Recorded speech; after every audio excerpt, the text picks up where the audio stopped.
Hello, and a big welcome to all of you out there who are listening and watching this podcast. Today we have Katherine Lowry with us. Big welcome to you. And Thank you. please tell us who you are, where you are, and what you are doing. I will do that. My name is Katherine Lowry of EQUILibrium Biomechanics. I am based in northern Utah in the United States, and I teach in person and online, essentially applied biomechanics lessons, starting with rider balance and posture, and then taking that into the ridden posture and health and wellness for horse and rider together. I'm a Mhm. balance through movement method instructor, and I'm also just a horse enthusiast and lover, and I love all of the disciplines. I think dressage really holds my heart, and I'm a third generation horsewoman. Wow, you Hmm. have a lot of experience then. So this is all about balance, so please explain what it is, really. Yeah. So the way that I view balance is in my program, we start with the breath and bringing a rider into the awareness of their breath, both because breathing's important and having a Yeah. nice, yeah, having an oxygenated body is important. But then using the breath as a biofeedback tool to be able to see our patterns. I think we've all had that experience of certain horses or people in our life just feel like a warm hug to be around. There's ease in our body, there's ease in our breath. And then certain horses or people or environments, there's this brace that comes in, this little bit of tension, and our breath becomes blocked. And being able, one, not to judge that scenario, because I think there's unfortunately quite a bit of judgment in the equine community. Mm. And yeah, that face, exactly. And being able to see, is there a neutral stimulus, a neutral reason for why that is? And if, or is it, genuinely, no, this person's kind of mean to me and I kind of don't like being around them. Um, but usually with our equine companions, it isn't that. It's, oh, I don't feel safe when this horse is this close to me, or this is a young horse and they don't quite understand how to move around me in a way that I feel like we have a good communication pattern back and forth. And then looking at not just the pattern within the breath, but the pattern within the body that is blocking the breath. So humans, just like horses, are, we are at the mercy of physics and gravity. And the way we interact with our posture, let's say partner too, with our posture, really gives us information about, okay, this is why my breath is blocked. And perhaps if I shift into how I'm standing, find some elongation or flexion, and find something that's more neutral, that my breath will come back to me. I will feel more in control of my body pieces so I can feel at ease with my responses. And then I can show up more clearly and accurately for my equine partner. Mm. And horses are also using the breathing to show where they are. And Definitely. as you said, we humans often forget to breathe, not for a long time if we want to Yes. live, but the breath is sitting up here when something happens. So it's really important. It is really important, and just like you said, they use it to read us. And I'm always fascinated by horses who I have raised who know my patterns. I call them relationship patterns. So they recognize, oh, Catherine's a little tight today. She's Mm. stressed. She's angry, whatever it is that I came out with, and how confident they are being in my emotional bubble.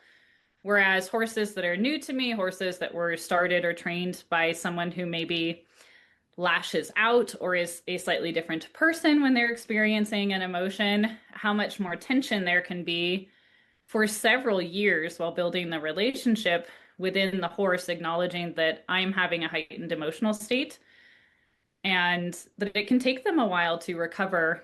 Same with humans. I mean, we've all been around Mm-hmm. people who get a bad phone call and then just everything's bad. And they're lashing out and they're pissed off and they're throwing things or what have Mm-hmm. you. And, we're going, oh my goodness, this is Yeah. a lot of emotion right there. Mm-hmm. And just trying to stay low. And so being able to acknowledge that that can be going on for horses and being able to show them, hey, I am a human that can have an emotion and still show up for you very similar to how I showed up for you yesterday or 5 minutes ago, that I'm not suddenly a different person because I am experiencing a feeling. Mm. That's great. I do. Sorry. Uh, do you teach in groups or do you have them one by one or how is this going? Good. I do a little bit of everything. So I teach at the moment predominantly one-on-ones, and we start with mat sessions. So this has been a new shift in my business. It's not a new shift in how I interact with the human body, but something that I shifted in my business for. Well, this is how learning to find myself in movement away from my horses, be able to feel and track my breath as I go through yoga or walking or stretching was how I healed myself from the injuries that I sustained as a human and as an equestrian. So I suffered two major back injuries. Mm-hmm. And and then I realized while I was teaching, I was starting to teach just horse and rider together. And the issue became that we can only learn so much in a setting. So maximum we're going to learn 10%. And if we are also riding, of course, the rider should prioritize the horse and the horse's experience and um, being able to steer the horse and so on. And so it became too much to do the first session where we're trying to find our breath, we're trying to find our posture, and steer our horse and ride our horse and do all of that at the same time. So I switched to doing mat sessions first. And that way we can start at the breath. We can start with movement on the mat or seated or standing, whatever we're comfortable with. Talk about how these movements that exist in our own body that we're then calling into the saddle with us. So how do we find flexion and extension to communicate flexion and extension and engagement with our horses? If we can talk to those movements first on our own 2 feet, practice them, feel well balanced in them, at least in terms of going, yes, this is definitely flexion and this is definitely extension. And then we can get into the saddle and go through something that we already understand and feel in our body, and then interpret how the horse feels, what their response is to those movements. So, for the most part, I work one on one, but this year I branched into small groups, which has been so much fun. Mm-hmm. And I love group lessons for when I owned a big facility, I would do every Friday a group lesson. And one of my favorite things about the group lessons are you can learn by watching others. And so if something interesting happens, somebody has a question that maybe you're thinking in the back of your mind, I don't really want to ask that question. Is that too beginner a question? Am I going to look stupid? Uh, Usually somebody in the group is brazen enough to go, I'm sorry. I know you've covered this 20 times, but can you tell me again when I should inhale and when I should exhale Mm-hmm. or something, and be able to learn from others asking questions that maybe we don't feel comfortable asking, or watching the others' bodies move and be able to go, oh, okay, that's what it looks like. My horse has a tendency towards extension, but their horse has a tendency towards flexion. And so we get more information, but also that camaraderie and just seeing others be human and realize, especially I love social media, but there's it's scary to share on social media because you never know when Mm, someone's going to come in and go, "Oh, well, actually, what you're doing is completely backwards and you're terrible." And um and maybe even if it's just with the best intentions, they're trying to share something, it makes sharing on social media a little scary. mm, Whereas in small groups, I think we can more easily remember that everyone's human, they're on their own journey, being able to hold that grace and compassion for the human experience and the backgrounds that we all come from, especially with, I think, the much needed shift in the equestrian community of not being so dogmatic and forceful with our students and with our horses, and that it takes time to heal if that's the community you were brought up in, and not having people go, "Oh my goodness, you're the worst thing in the world because you chose to pick up a whip or put on a spur or what have you," and have a compassionate conversation about, "I mm, understand why you chose this. Here's a different answer," and not just totally shut down. mm. And also when you have the groups, as you said, you have questions, and many times I feel that if I'm one to one, you don't know what to ask about because you haven't gone through it. But if you have other people who are asking, then yeah, I was thinking the same. Yeah, So many times it's a good way. it's a great way. And having that, again, that humanness kind of confirmed of, "Oh Mm, yeah, I have experienced that. It's so weird." mm, that's right. So you have horses of your own? I do. I have four horses of my own. I have two Morgans, and I have a national show horse, which is a saddlebred Arabian cross, and then I have a very lovely warm blood named T. Hmm. They are my teachers every day. Yeah, they are not the reason for your back injury, I hope. They are not. No. They thankfully have supported me through all of my injuries, and unfortunately my injuries were caused by horses that were in for training, and Okay. um, who I specialized for quite a while in horses that had been severely let down by humans. So horses with very big and understandable um, dangerous behaviors that they had picked up to try to convey that they did not feel safe. And um, found myself in the wrong place at the right time, as it were, to sustain an injury. But the beautiful thing about my spinal injuries is I don't think I would have understood what I teach to the depth that I teach it. So I really had to teach myself how to walk again.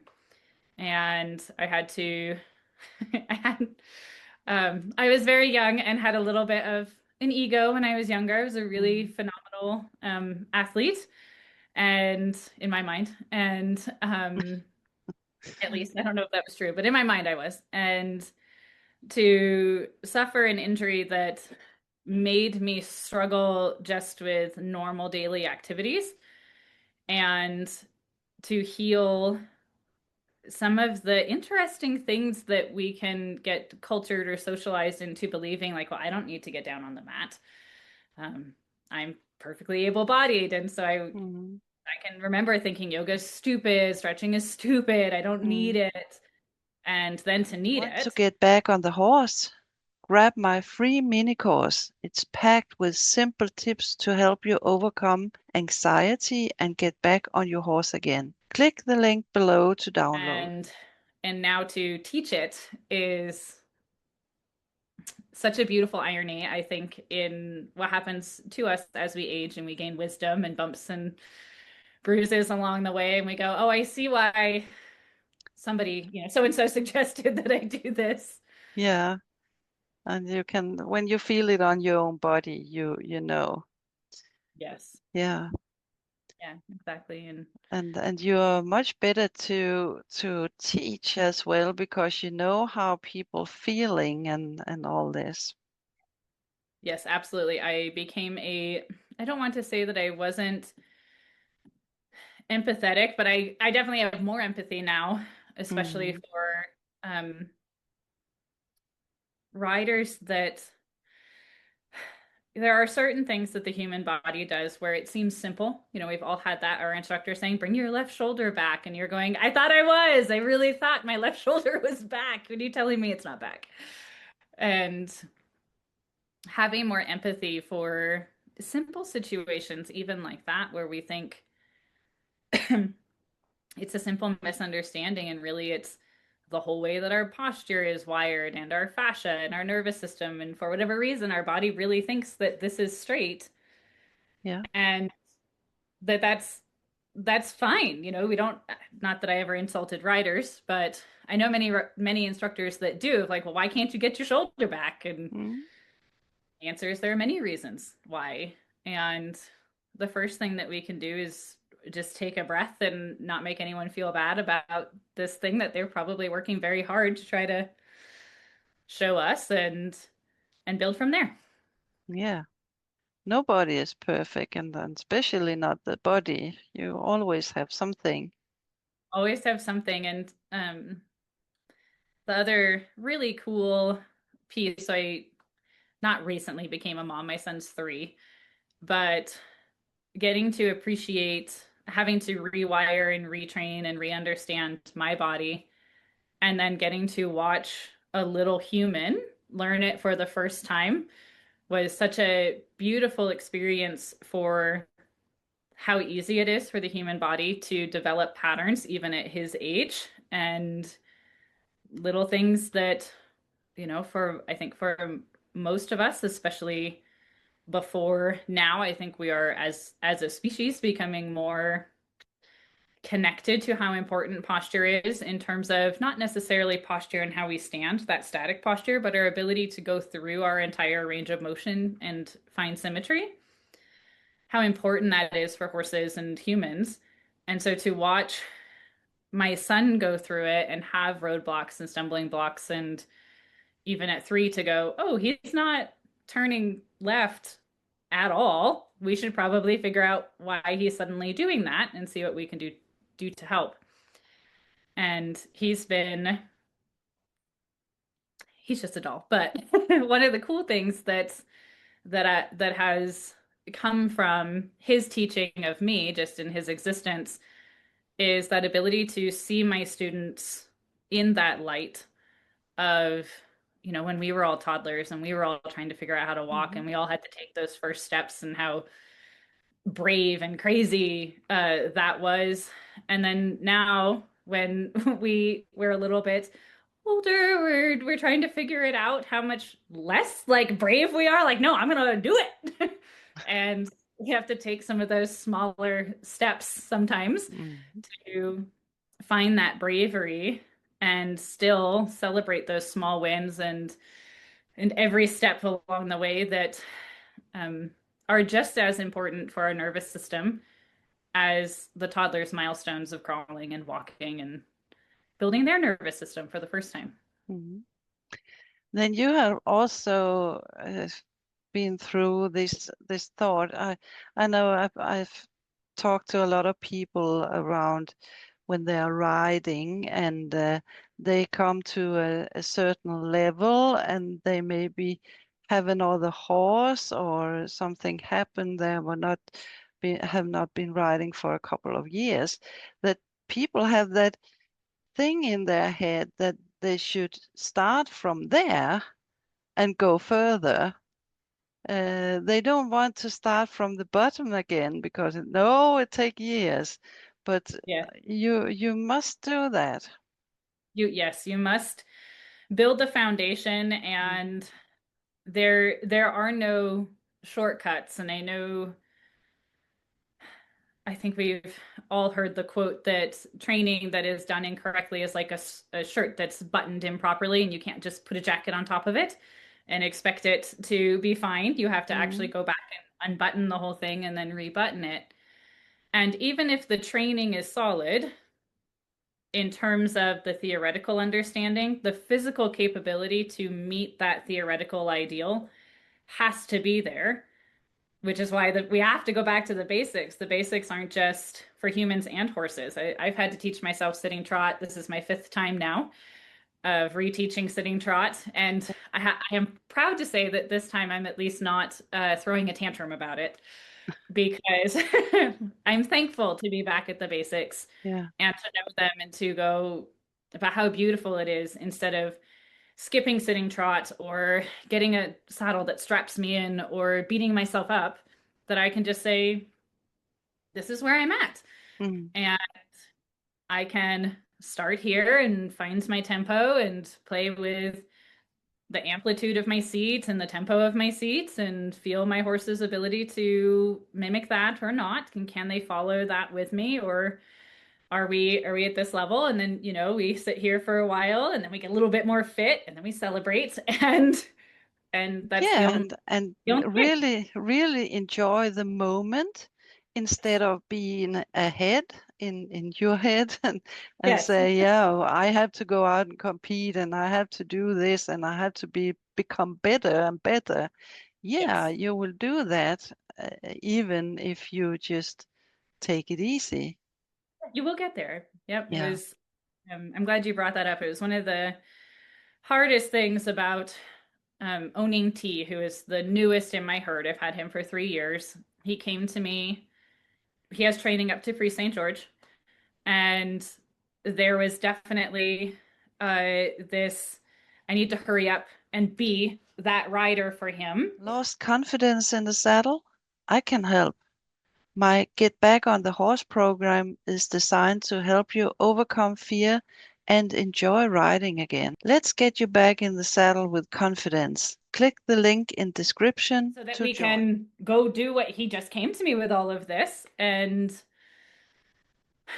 to, of course, catch myself and remember that's not how this works. And we will get there. And to now have taken the time to build his strength. There were certainly some things in his training. He had a trailer accident. Mhm. And so even though he has the theoretical knowledge, which he also felt like he needed to hurry up and give me, so the two of us were up there going, I didn't actually mean to push that button. Hang on. And he's going, whoa, hang on. Did you mean this or did you mean that? And so it Yeah. took 3 years for us to find just that, can we hang out and not try to be showing up too much for each other? Not, let me rephrase that. Learning to show up for each other without trying to show up for whatever this is that we Mm. both felt. And he's been really fun for me to play with that and heal that within myself, because I definitely came from a very high pressure dressage barn that was, Mm. you've got to do it, they need to compete, they need to move up a level every year minimum. And that was not how I was started. My mom is very classical, and you will know you're ready for the next level because the horse demonstrates that behavior, just appears. And they just, oh, now they feel like doing canter, or now they feel like trying out a lead change, and they'll start to offer you the next level. And that's how you know, okay, now we can begin to school whatever the behavior is that we're looking for. Not, oh, I need to meet this test, so my horse needs to learn all of these behaviors, Mm. and training to the test. And it's very human to want to do that, but not very natural. No, but as you said, very human. And as I said to my students, don't worry, you will not come to the world champion anyway, so you can take it easy. I adore you. Thank you, Anne. I have a very similar phrase, which is, well, we're not going to the Olympics tomorrow, so we can all No, take a deep breath yeah, and it's going to be okay. yeah, you have to learn to take it easy for the horse's sake as well. Yes. Yes, definitely. And going back to that with T's been really fun for watching a horse kind of let down his guard in such a beautiful way and not feel like he has to be a performance animal every time I'm with him, and that we can just be friends first, and Mm. we get to compete as a I view it the way that I do any friendship, friendships with humans, friendships with horses, Mm. is I think I like this person enough to go on a road trip with them. Yeah. And I'm not going to go on a road trip with every human. And I don't think every horse can compete happily, which is how Angelina is my national show horse, and unfortunately was definitely abused within her discipline. And so when you take her to a horse show, she's very upset Mm. and is really struggles to feel safe, and she'll flip back into prior training that was incredibly aggressive. And we had a really good show. I took her to a working equitation show. She was like, yes, I'm here with you. You are my human. I am safe. We don't need to do all of the obstacles. I remember you don't actually care what I get, if I do well or not. And then you know what? This is not worth it to her, and it isn't worth it to me to do this to our friendship. We have a great friendship. We can work on all of this at home in the ways that she's comfortable with, but this is not her thing. And thankfully I have other horses. I like to compete, but I have other horses that like to compete too, Mm. so that I'm not feeling like it's an imposition to them. Like I'm saying, well, this is a thing that I like, and this is why I have you, and you have to do it Mm. because I said so. That I can have horses that are excited to get on the trailer and excited to go and do places, um, and it's a joy to have both. Yeah. And that's what you want if you compete. Yeah, that's great. And you help with breathing. Do you help with the sitting in the saddle as well? How will Yes. that work? Yes. So after we've taken breathing and looked at how does our body move around our lungs, how do our lungs move our body, then arguably my most favorite thing that I teach is postural integration for standing and walking. So teaching humans how to stand and walk, Mm-hmm. because riding is like walking. It's all the same muscle energy. There's a push, there's a stride, except once we're in the saddle, the horse is creating all of that push. So I like to assess. Hi, if you love horses and want to learn more about riding, training, and building a deeper bond, join my monthly membership. You'll get expert advice, live workshops, and a supportive community of horse lovers. Click the link in description to join. What I really love is to have riders assess themselves. So be able to step into their body, to be able to go, oh wow, I really actually prefer to push with my left side. I wonder what that feels like in the saddle, and start to get some of that curiosity instead of looking at their bodies as I'm not symmetrical and I'm never going to be symmetrical and I'm just going to shut the door on that whole thing. Is finding the joy in hunting for symmetry, in the joy in finding awareness for asymmetries, and then taking that conversation to the saddle and having the ability to go, oh, that's just like on my own feet, or wow, that's different once I'm in the saddle. And to then be able to extrapolate from these base movements, working towards symmetry, working towards how do I connect to the three planes of movements through my joints, and then being able to assess this is my asymmetry.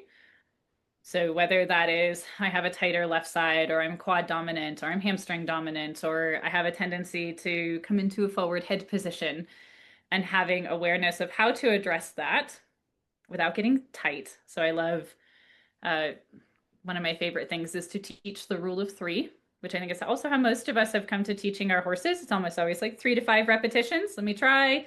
Let's try again. Let's try one more time. Okay, let's take a break. And for the humans to be able to say, okay, for example, in forward head position, which is really common with our little gadgets that we carry around all of the time. is to practice taking our head back so that we feel more integrated into our feet, taking a breath, and then relaxing and letting our body go, okay, that doesn't feel as weird as it did 2 seconds ago. And repeating that 3 to 5 times and then leaving it alone and letting the body and the fascia system and our brain work itself out without going, oh, my head's forward. So I'm just going to keep it back and I'm not going to let it move at all. And I don't know why my horse's contact went to hell in a handcart, but it probably has to do with how much tension I have in my arms now. And ways to, one, help our own body and our own posture and see how that reflects in our horses and build empathy. Like, why don't we set a horse's head and say, this is where your head should be? Well, when you do it to yourself, you realize really quickly that that doesn't work. It doesn't work very well. Mm. Yeah, that's great. And the posture is also very important for the horses when you meet them and how they can read you and all this. Yes, one of the beautiful things about working with, if you haven't looked up the balance through movement method or heard of it, it's a really beautiful program started by the founder Celeste Lazarus and I, and it's we look at things in terms of pillars, so the pillars of movement, and we have the equine pillars. So what is proper postural mechanics for the equine, and then the human pillars, what are postural mechanics for humans? And the beautiful thing you just said is that the horses really need us to be thinking about our posture because our posture influences how the energy they give us is transferred through our skeleton, which is then fed, that energy is fed back into them. So if we are blocking with our seat, or we are falling behind, or we are too far forward, all of these postural components play into the horse's ability to be in neutral once we're in the saddle and on the ground. So horses, like humans, have mirror neurons, which read the movement of the other being. And I see often, it's not yet scientifically verified, but that it is hypothesized that horses have the highest number of mirror neurons of any land mammal, which is why they will mirror cows and humans, and they'll learn to read what it is that we would like by how we're flying in space, how we're moving.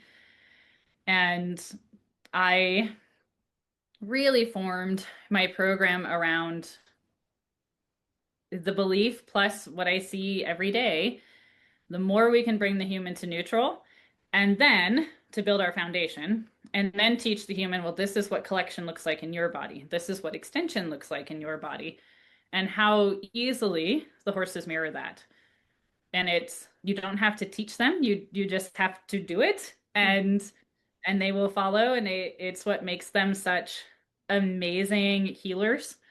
And I think why they work so well for so many therapies is they just have this beautiful innate capacity to mirror back to us what it is that we are embodying. And because they're beautiful and they're kind, and I can't help but look at, I assume that's your herd behind you, Mhm. um, that we can't help but love them for it. And I think it makes it easier for us to find that grace and compassion, if not full out, downright love for ourselves and our errors, to just really appreciate that something as magnificent as a horse will join us in that conversation.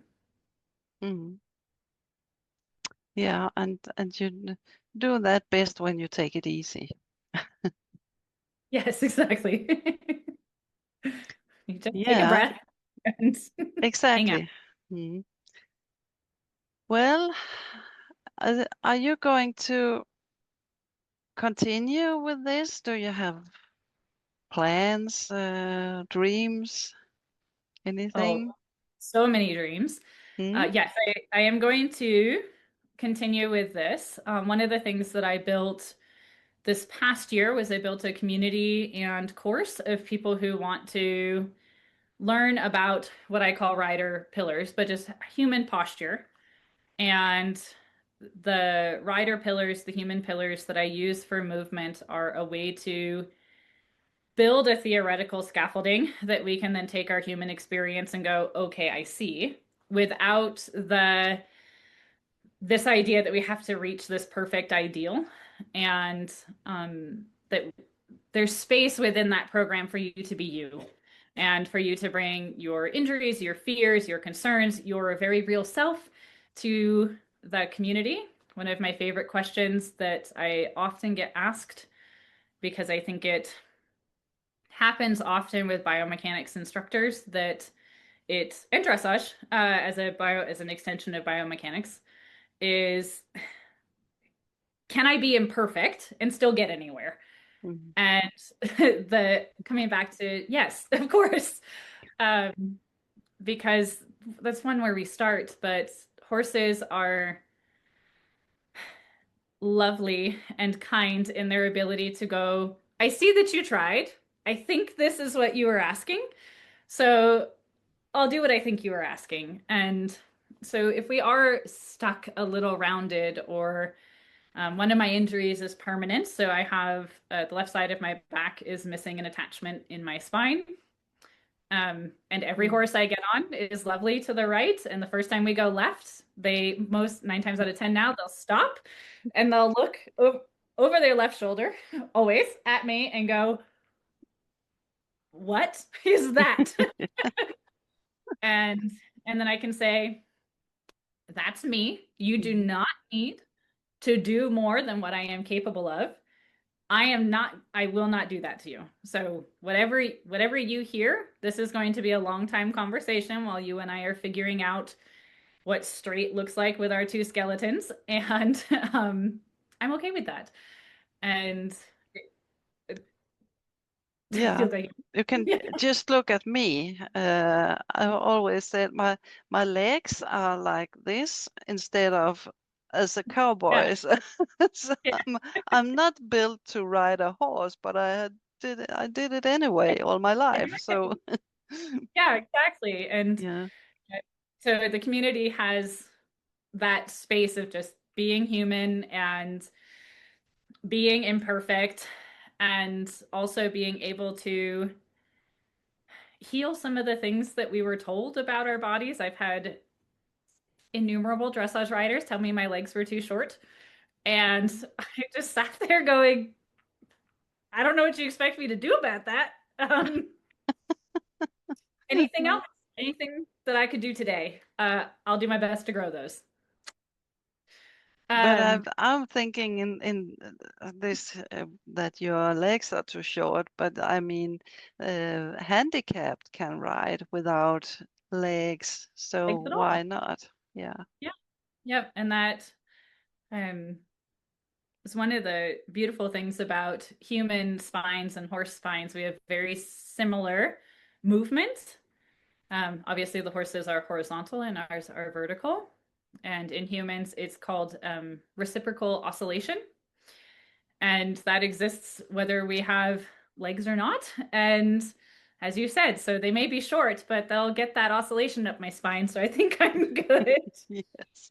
And um, so being able to heal some of those, I no longer think my legs are short. I think that was a couple of years ago. I had this realization, is like, this, you could let that go. That was actual BS that they said, and you can just, that's somebody Mm. else's problem. Somebody said that to them, or they saw them say it to a student, and they felt like saying it, and it was ridiculous when they said it, and you can just set Mm. it down and keep walking. Yeah.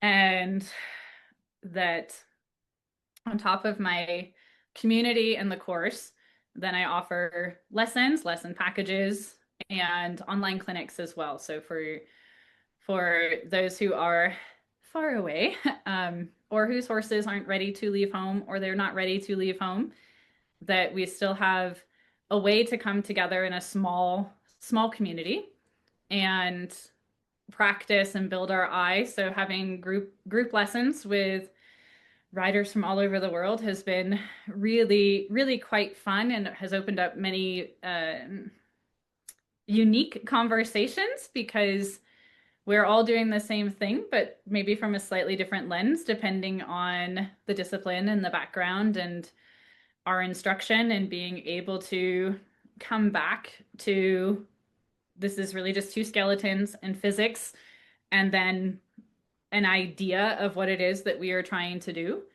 and bringing the fun back in and letting it just be fun again, and still scientific, and still putting the horse first and putting the human first, and letting us find where that meeting ground is, so that we're not doing biomechanics as a way to ignore how the horse's interpretation of the environment is, which I unfortunately see in many disciplines. Well, I did everything right, so the horse must be right, and that's not always true. Sometimes we can be perfect. We can be showing a 9 in our body, but the horse is only capable of a 3. And we want to be able to catch that and feel that the cycle of movement between horse and rider has been broken somewhere, or the horse is not able to meet the challenge. And that should create curiosity rather than force. And that we can just ask, well, okay, well, why? Why? To your point of, I was schooling here, and now I came back and we haven't done thing in years, and now I should be able to be right back where I was. And the answer is no, we might just be working on breathing and walking and feeling that we have one seat bone and then the other, and starting from there. Yeah. Yeah, that's great. So you have online courses as well. That's fantastic because, as you said, many people are out in the bush somewhere alone with their horse. They don't want to load it, and how can Yeah. they do it? This is a perfect way to do it. Yep. To take a video and yeah. Yeah, exactly. Take it and put it in the community and go, I feel this is like, what do you all see? Yeah. Or to have a private, if you're not comfortable doing that within the community. Of course, I have some, very extroverted clients that are in there. What do you think of this?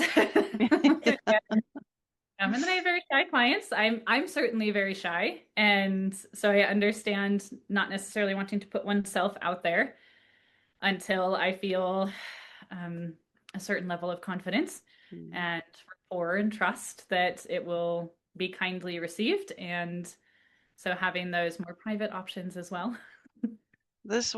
You will get over it when you be that old as me. So I hope so. I hope I wake up in my 40s. I've got 2 more yeah, years, and that I can just walk out and be like, I am who I am, and I'm here, and I'm great. exactly. It's getting better and better for each year. Fantastic. Yeah, 30s are so much easier than 20s. Yeah, that's right. Fantastic. And I will put your link out there also by the podcast. So if anybody out there would like to contact you and learn I would love more about it, they can. It would be wonderful. Thank you, Anne. Is there anything more you want to say today? Um, what I would love to do, if you're open to it, is go through my 6 steps of breath work. And that way, anyone who's watching, if they want to join, they can take that to their horses, that you have that, and you can do with it as you want. Does that sound like something Yeah, you're that's great. That's great. Let's do it. Let's do it. All right. So these 6 steps of breath work, I will send you the list as well so that you can post that with your podcast if your listeners want it. Has been created now over a decade and a half of practicing breath work. And what you don't, there's so many beautiful breathwork modalities. The reason I chose these 6 steps is because you can do them with your horses, and you can do them even when your horse is showcasing a behavior that you are at a distance and maybe you're feeling a little tense. So even with misbehaving horses, that we're able to step into these steps as a way to stay oxygenated and present. And step one is awareness of our breath. I think this step is very frequently skipped. We have a tendency as humans to just jump into breath work because we think, oh, I'm already doing it. So this question really is, am I breathing? And within am I breathing, trying to bring myself to the present moment. So even if you're listening to Anne and I right now, right, that you're feeling into your body, you're feeling into your environment, answering the question, am I breathing, without judging your breath, and just simply being grateful that we're here to take a breath. Step two is shifting the muscle memory of our breath. At rest, humans breathe in and out through their nose. As we start to get into active breathing, we'll shift to breathing in and out through our mouth.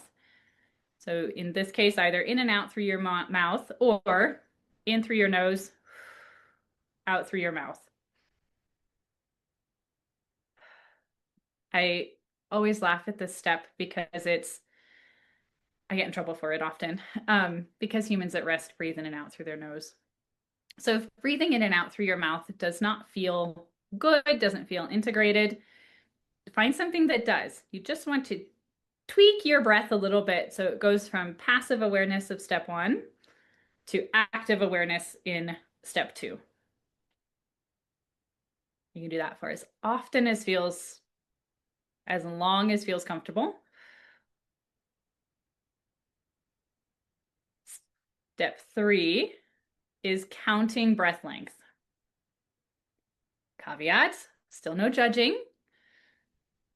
So being able to count seconds in and count seconds out. And so, for example, my normal breath length when I'm just existing in my space and working horses is somewhere between 6 and 8 seconds. Because I'm on a podcast and I'm shy, it's at about 2, 3 seconds. And that's okay. I know that about myself, and that's fine. Here's where we can start to understand our patterns with our breath and being able to do things like, oh, I'm tense a little bit because I'm on camera. And thankfully, Anne, you're lovely. So I don't feel like you're grilling me. And that these patterns let us know things about ourselves, not necessarily safe and not safe, but just whatever it is about ourselves, it has changed our breath.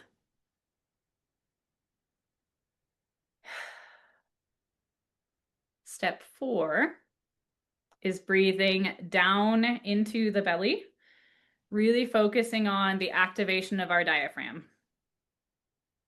Our diaphragm is the main muscle of inspiration. And it's just beneficial to know what your diaphragm is doing. Sometimes we find that it's a little difficult to think about our diaphragm, and that might mean that we've collapsed onto it a bit. It's hard to breathe. So finding that length of breath and volume of breath, thinking of it as originating from the diaphragm. And I used to teach these steps as take 10 breaths at each step. And then I started to shift into when you feel good, or at least not as weird about that step, try the next step. Or if you really love doing 10 breaths, so you can go, cha-ching, I did it, count your 10 breaths. Totally fine. Can't do it wrong. Step five is breathing up into the chest. And you can tap on your sternum just below your collarbones to help take that breath up into the upper body. Thoracic breathing gets a bad rap. She's just as important as the diaphragmatic breath. We want to make sure that the lungs open and allow for a 360-degree inhale, that my breath can begin down, fill up and around. And for those of us who live at a desk or have ever had a rib or back injury, we might feel some areas of tension. So sometimes it's simply going, oh, there's a little bit of restriction there. I'm going to take my rule of three. I'll take my 3 breaths, helping to expand and stretch that area. And then I'm going to release it and allow it to soften again. And step 6 is transverse abdominis activation. The transverse abdominis is our deepest abdominal muscle. And its job has 2 really important jobs. One, it is the muscle of active expiration. So we can activate it to say, I need to get the air out, which is important when, we're running along next to our horse because they escaped or what have you. Or it's a humid day and our body's like, oh my gosh, I'm melting. And being able to train ourselves to really find that breath. But the other job that it has, which it started when we began to learn how to roll over as babies and then crawl and finally walk, is that it helps to create stability and suppleness in the lumbar. So it is our deepest abdominal muscle. It attaches from the top of our pelvis to the bottom of our rib cage. It goes all the way around. And we'll look at 3 ways to feel that it's activating. The most common way, and some of your listeners and you may have heard this, is drawing the belly button towards the spine. Other things that you want to feel for are that there is a lift on the exhale. As I inhale, my breath is coming down and then up and then around. On the exhale, there's this lift up through the whole body, pushing the exhale out, whether it's through our nose or mouth.